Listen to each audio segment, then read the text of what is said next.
عزیزه که میگفتین ساناتا رو بزن، عقب ماشین افتاده بود گفتین ساناتا رو بزن، سقفشو بزن، درشو بزن. این ماشین رو باید آتیشش بزن. این شیشه شکوندن نداره، این ضررش باید زیاد باشه. حالا ببینم کی میتونه آتیشش بزنه. آتیش زدم به مالم به این میگم.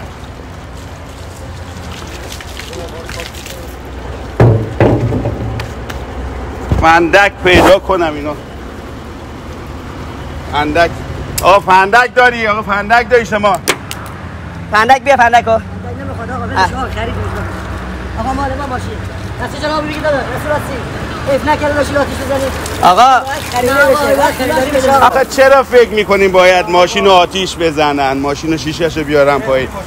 این ماشینایی که شما میبینید طرف میزنه شیشه‌شو میشکونه، ماشین رو داغون میکنه، اینا حقیقت اینه. پرایده رو بگید. همون پرایده‌ای بود که واقعیت ها دیده شد. واقعیت اینه عزیزا، دوستا. نه برای فالوور این کارو کردیم، نه برای خندیدن. این همه بچه‌ای که اومدین گفتین مال بده به ما، بده ما سوار شیم، نزنش، خرابش نکن، بیا سوار شو. این ماشینی میتونی سوار شی. این خودش اوراقیه.